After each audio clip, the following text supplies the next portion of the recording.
They say justice is blind. But for Officer Emily Turner, that blindness was more than metaphorical, it was deliberate. Emily, a young and ambitious rookie in the Metropolitan Police Department, believed her badge gave her unquestionable authority. But she was about to learn a lesson that would shatter her worldview. On the other side of this story stands Judge Malcolm Hayes, a man whose life story is as powerful as his courtroom presence. Once wrongfully imprisoned, Judge Hayes turned his pain into purpose, dedicating his career to exposing and dismantling corruption within the justice system. Known as the Scale, his courtroom was a place where truth wasn't just sought, it was inevitable. When Officer Turner arrested Darren Wallace, a young black man with no criminal record, she thought it was a routine day on the job. What she didn't know was that her actions were caught on camera. Those recordings would soon bring her face to face with Judge Hayes in a courtroom showdown that would shake the city to its core. This story isn't just about one officer or one judge, it's about a system built to protect itself at the cost of those it's meant to serve. It's about accountability, integrity, and the fight for justice in a world where power often goes unchecked. Before we dive in, I'd love to hear your thoughts. Have you ever seen or experienced injustice firsthand? Share your story in the comments below. And if you enjoy uncovering real-life stories that challenge the status quo, don't forget to like, subscribe, and turn on notifications. Tomorrow's special episode is one you won't want to miss. Now, let's uncover the story of how one rookie officer's arrogance collided with a judge's unyielding pursuit of justice and the ripple effects that stunned everyone. Emily Turner wasn't just any rookie officer, she was the Metropolitan Police Department's golden recruit. Fresh out of the academy, she embodied everything her superiors thought they needed: ambition, confidence, and an unshakable belief in authority. She had excelled in training, graduating at the top of her class, and earning the admiration of her instructors. But beneath her polished exterior was a troubling mindset instilled by a system that valued numbers over nuance, power over empathy. Her training painted a simplistic picture of law enforcement. It wasn't about understanding people or communities, it was about control, compliance, and maintaining the illusion of safety. Rookie officers like Emily were taught to treat every interaction as a potential threat, to see suspicion in ordinary behaviors. In her mind, a badge was a shield of absolute authority, one that granted her the right to demand obedience without question. And she was determined to prove herself. Judge Malcolm Hayes, however, had a different perspective. Decades earlier, he was known not as a judge but as an inmate, wrongfully imprisoned for a crime he didn't commit.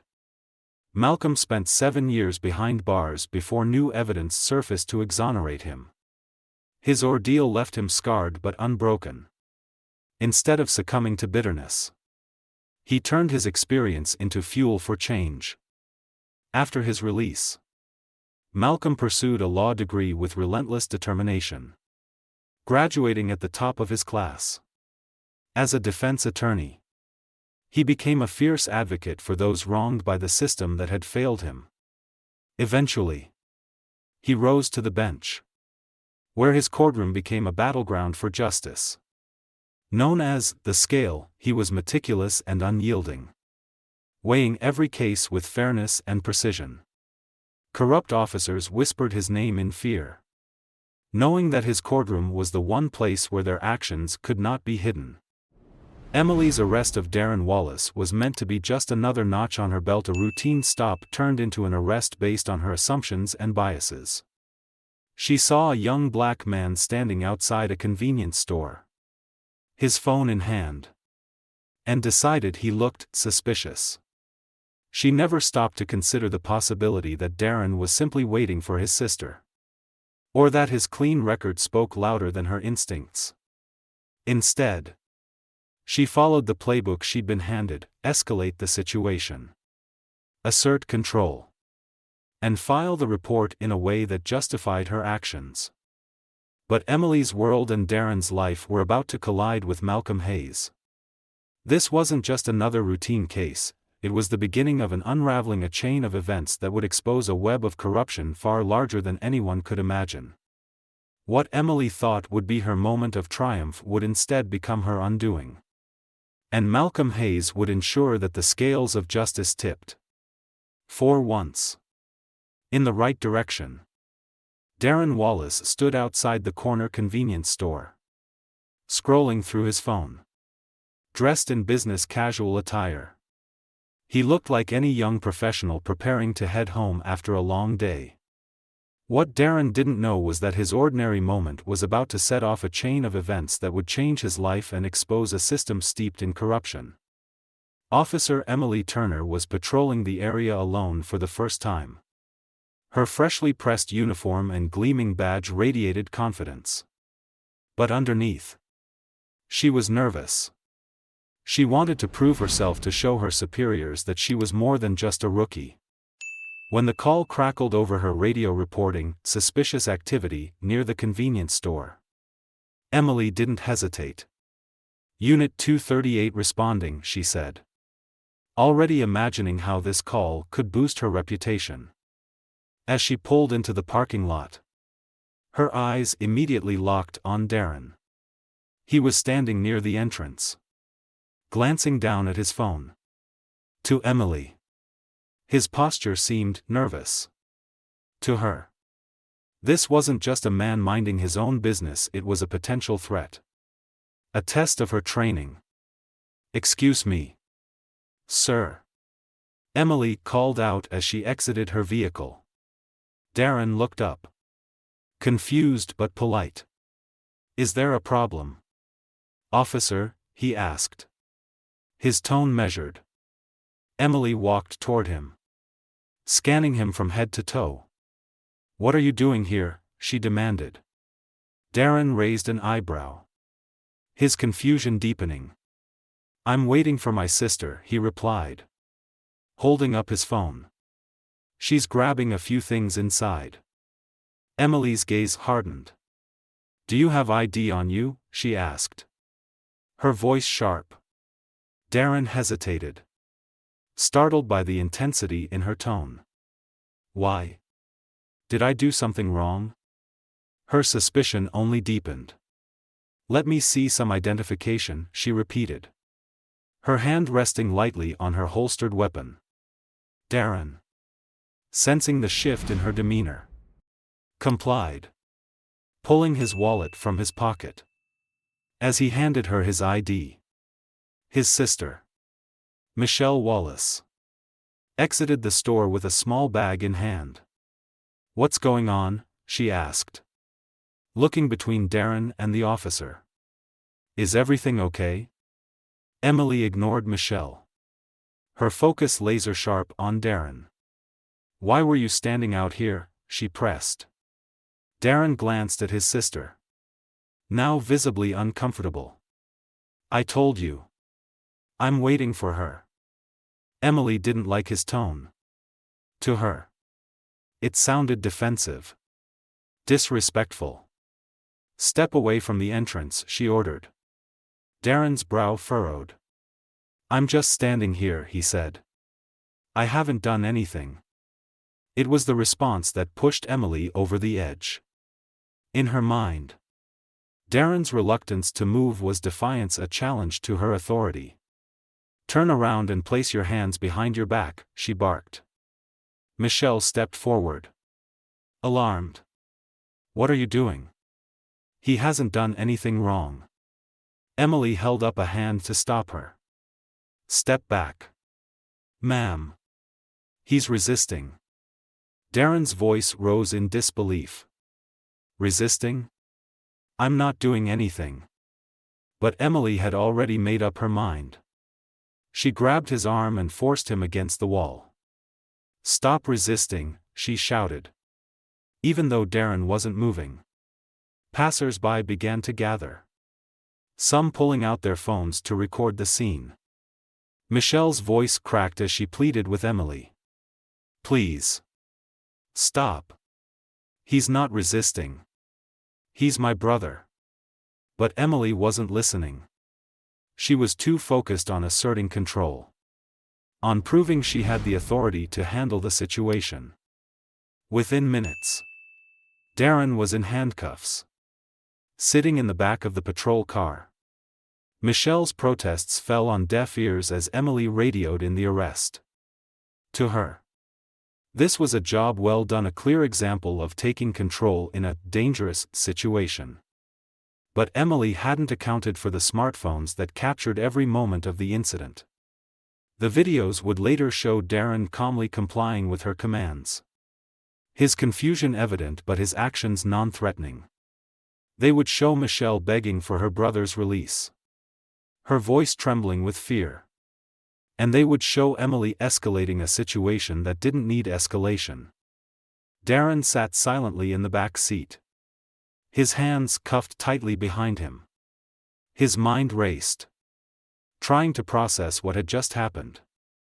He thought he'd done everything right, respected authority, stayed calm, followed instructions. And yet, here he was, treated like a criminal for simply waiting outside a store. Michelle wasted no time. As soon as Emily drove off, she called their mother, Patricia Wallace, who immediately contacted a local defense attorney. Darren's family had seen this story play out too many times before. But this time, they refused to let it go. By the time Emily returned to the station to file her report, she was still riding the high of what she considered a successful arrest. She described Darren as uncooperative and suspicious, painting a picture that justified her actions. But her colleagues weren't so convinced. Sergeant Thompson, a seasoned officer with years of experience, watched her with a grim expression. He'd seen rookies like Emily before, too eager, too confident, too blind to the damage they could cause. Meanwhile, Darren's family and their attorney were already gathering evidence. The video footage, the eyewitness accounts, and the discrepancies in Emily's report would soon land the case in front of Judge Malcolm Hayes, a man who had no tolerance for corruption, no matter how small or how widespread. Emily Turner thought this was just another routine arrest. She was wrong. The courtroom buzzed with tension as people filed in, eager to witness the unfolding drama. Darren Wallace sat at the defense table, flanked by his attorney, Maya Daniels, who was known for her sharp intellect and no-nonsense demeanor. Across the room, Officer Emily Turner adjusted her uniform, her face a mask of calm determination. But beneath her composed exterior, doubt gnawed at her, doubt she couldn't afford to show. At precisely 9 a.m., Judge Malcolm Hayes entered. The room fell silent as he took his seat, his commanding presence filling the space. "Be seated," he said, his voice measured but firm. He scanned the courtroom, his sharp eyes landing briefly on Emily before shifting to Darren. "Ms. Daniels," Judge Hayes began, "you may proceed with your opening remarks." Maya stood, her voice steady and clear. "Your Honor, this case is about more than just Darren Wallace. It's about the systemic misuse of authority and the devastating impact it has on innocent lives. My client was arrested without cause, subjected to unwarranted force, and falsely accused of resisting arrest. Today, we will present evidence that not only clears Mr. Wallace but exposes the troubling actions of Officer Turner and the system that enabled her." Emily's attorney, Michael Nash, quickly countered. "Your Honor, Officer Turner was responding to a suspicious activity report. She acted within the scope of her training to ensure public safety. While the defense may try to spin this as misconduct, We believe the evidence will show she was doing her job. Judge Hayes leaned forward. His expression unreadable. Very well. Let's proceed with the evidence. The first piece of evidence was the video footage captured by multiple bystanders. As the screen lit up, the room watched in silence. The video showed Darren standing calmly outside the convenience store, scrolling on his phone. Emily's interaction with him, initially routine, quickly escalated. The footage captured her ordering Darren to turn around, though he showed no signs of resistance. "Stop resisting." Emily's voice rang out in the recording, though Darren stood still, his hands raised in compliance. The video also showed Michelle Wallace pleading with Emily to stop, her voice breaking with desperation. When the video ended, Maya turned to the jury. "This is what happened. An innocent man treated as a threat, based on nothing but bias and assumptions. Now, Officer Turner's report tells a very different story. Let's examine the discrepancies."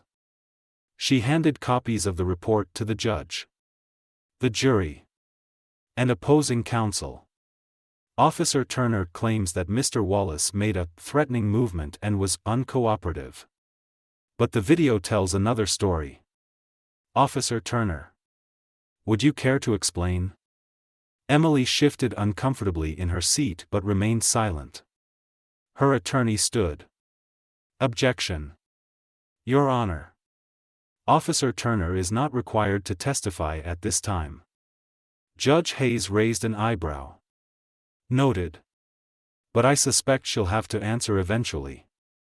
He gestured for Maya to continue. Maya called her first witness, Michelle Wallace. Michelle recounted the events with precision, her voice trembling but resolute. My brother wasn't doing anything wrong.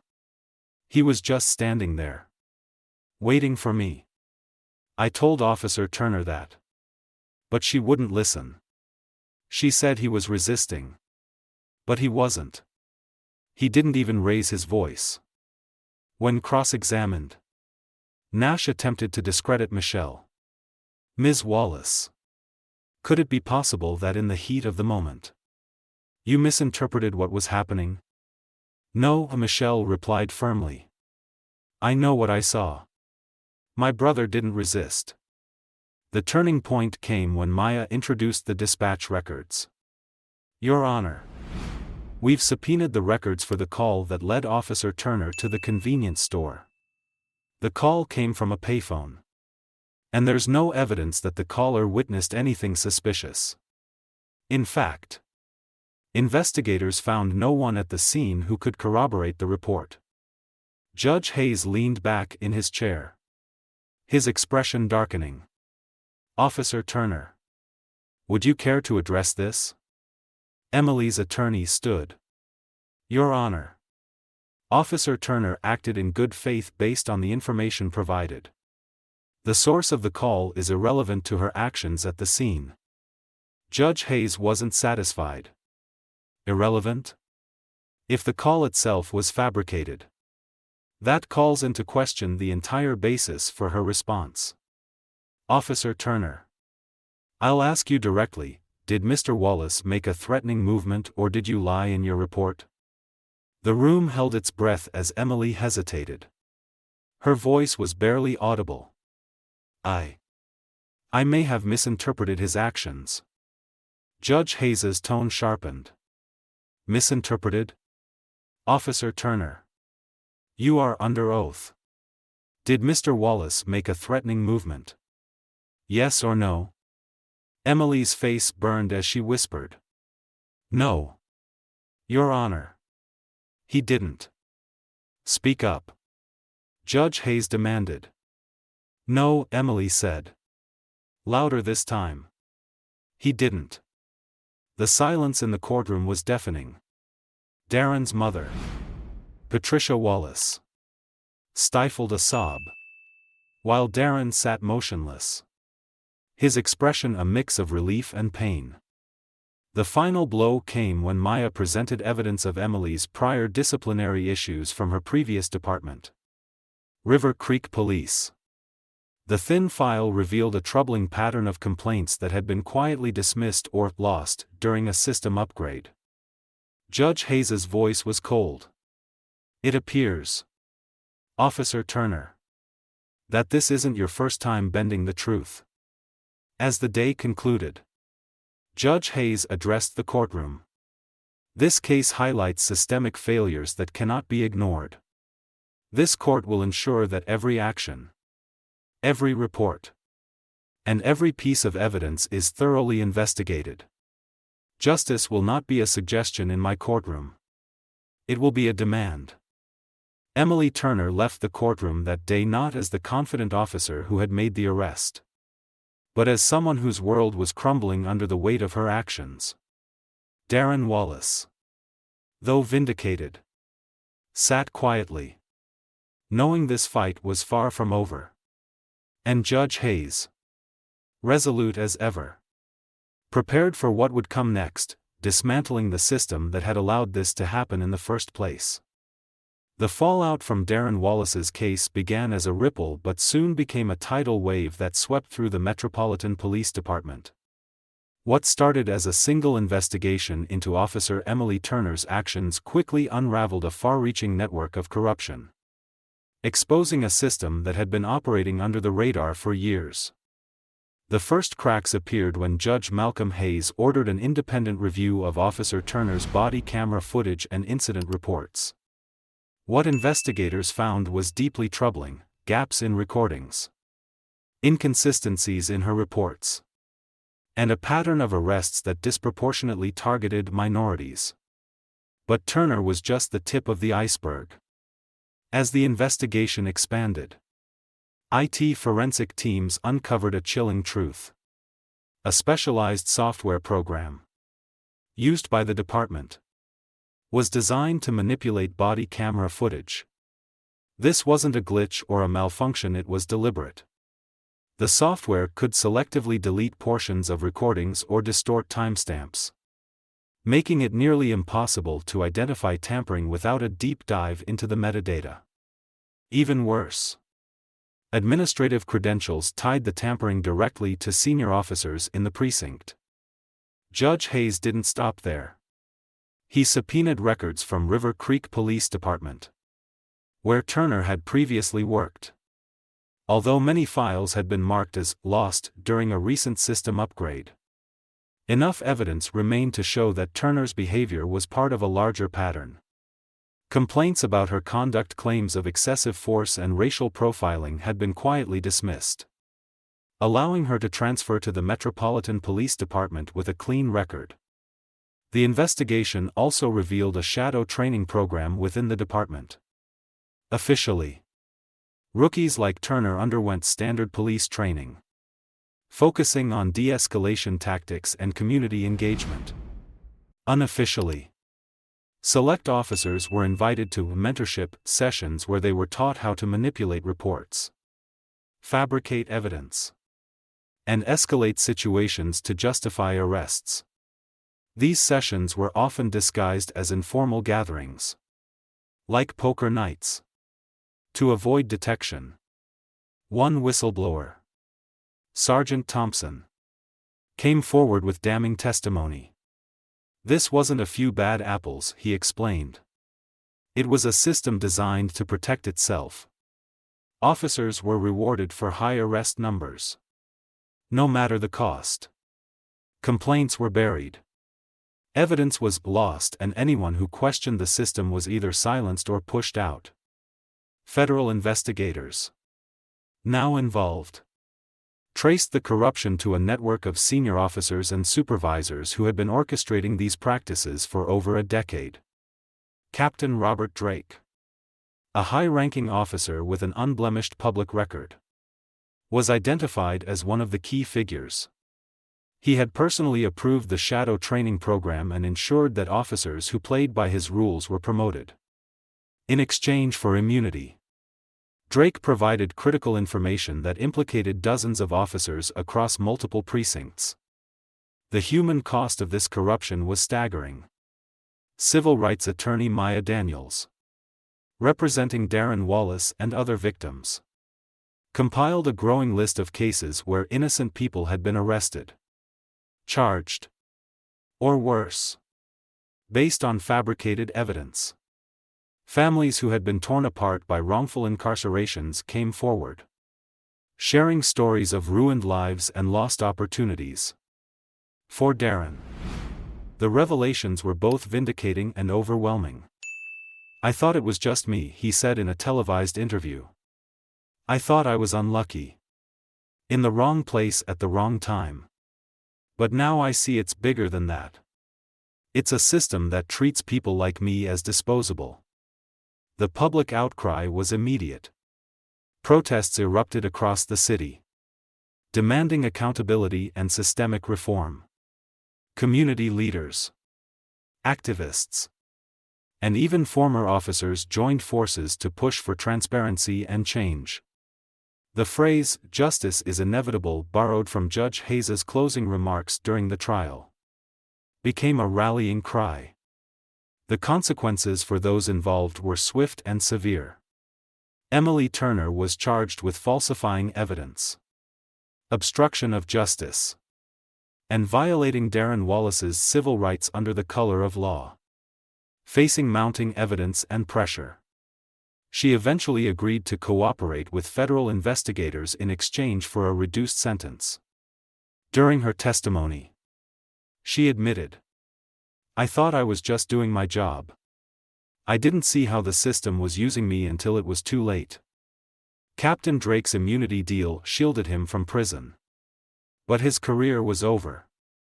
Stripped of his rank and benefits, he became a pariah in law enforcement circles. Meanwhile, several other officers implicated in the scandal faced criminal charges, with many receiving lengthy prison sentences.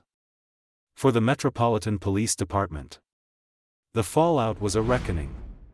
The department's leadership was overhauled, and Judge Hayes appointed an independent oversight committee to review all cases tied to the corrupt network. Body camera footage was now automatically uploaded to secure servers managed by a third party, ensuring it could not be tampered with. Civilian complaints were redirected to an independent review board, and new training programs focused on de-escalation and implicit bias. But for many, the reforms were only the beginning. Maya Daniels, now leading a class action lawsuit against the department, emphasized the need for continued vigilance. "This isn't just about fixing one department," she said. "It's about addressing a culture that allows this to happen." As the dust settled, Judge Hayes reflected on the case during a public address. "Systems don't become corrupt overnight," he said. "They are shaped by the choices of individuals, choices made out of ambition, fear, or indifference.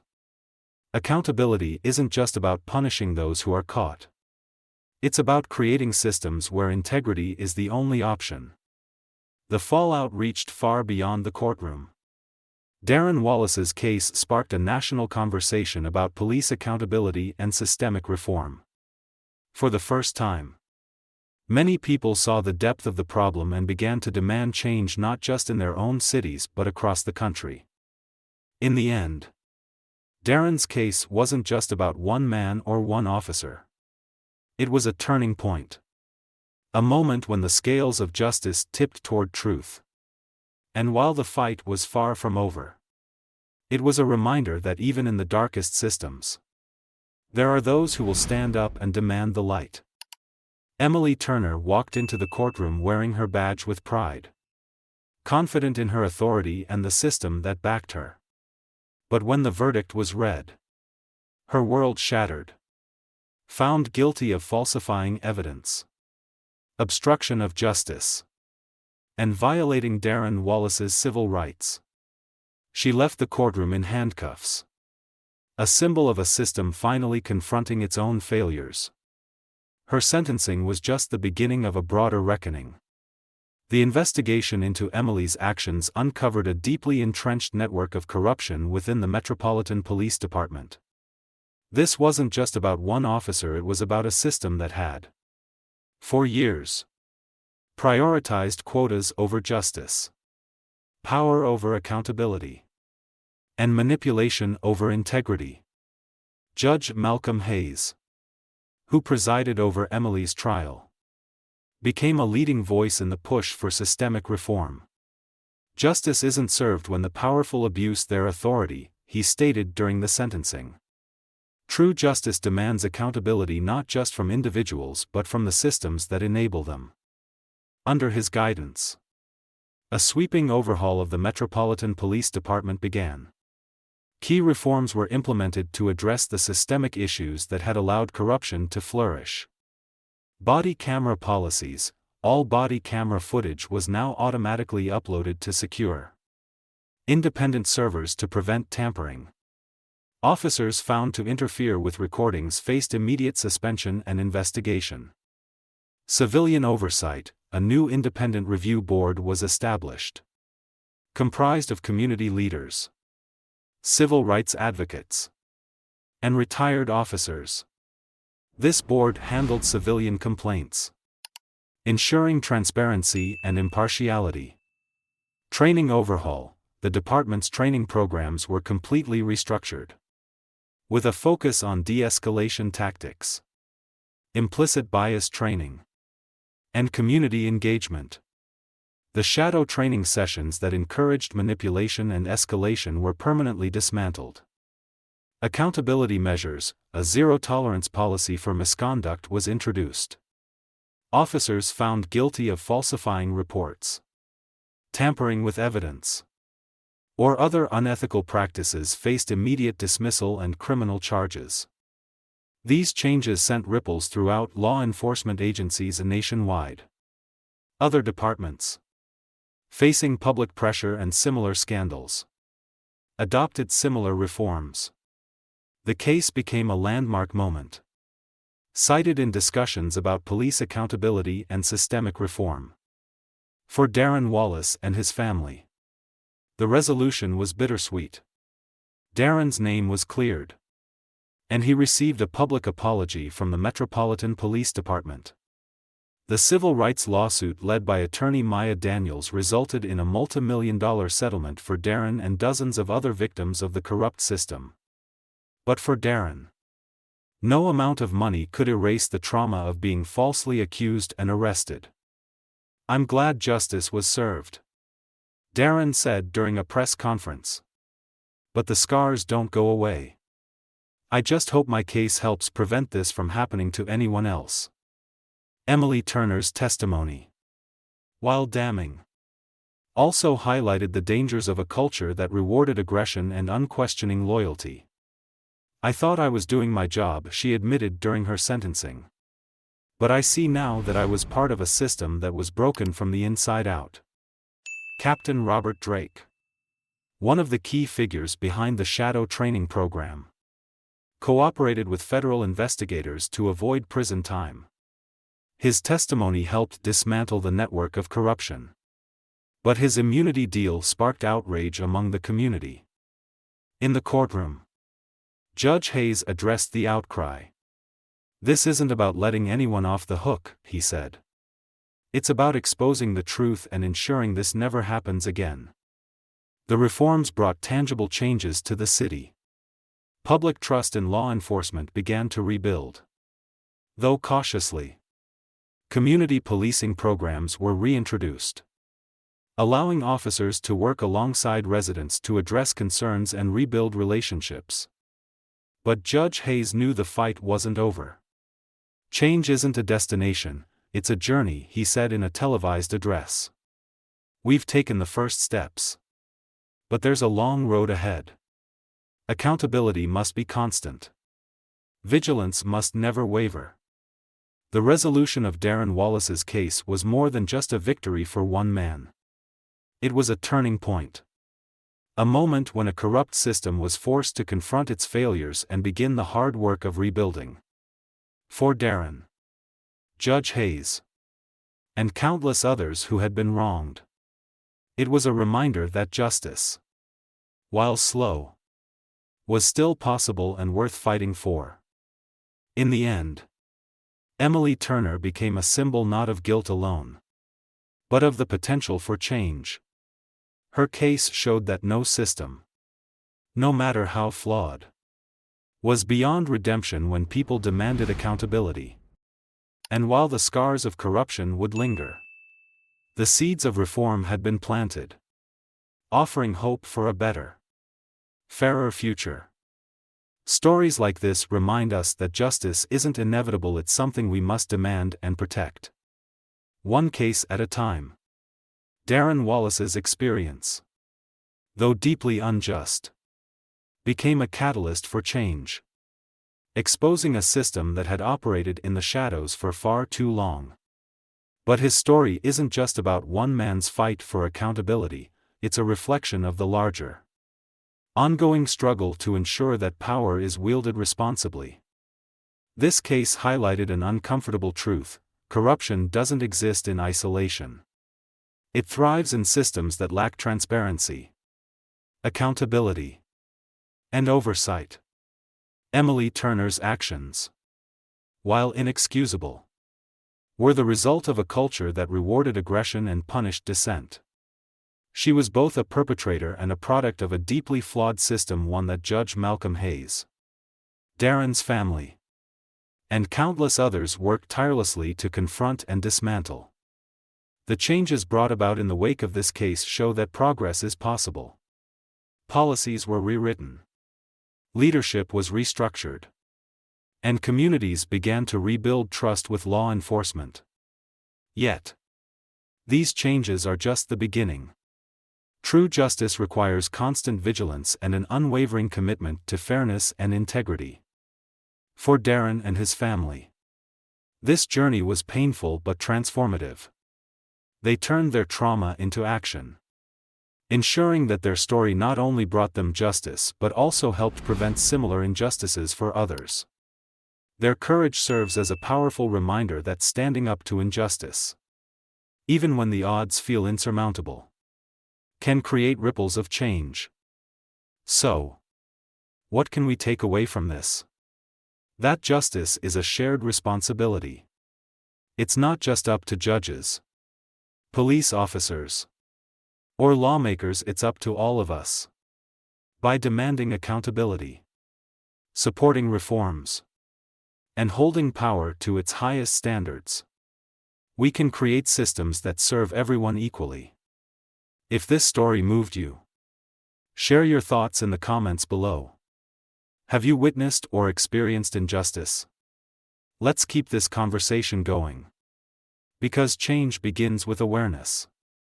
Don't forget to like, subscribe, and join us for more real-life stories that matter. Together, we can shine a light on the truth and ensure that justice, though hard-fought, remains inevitable.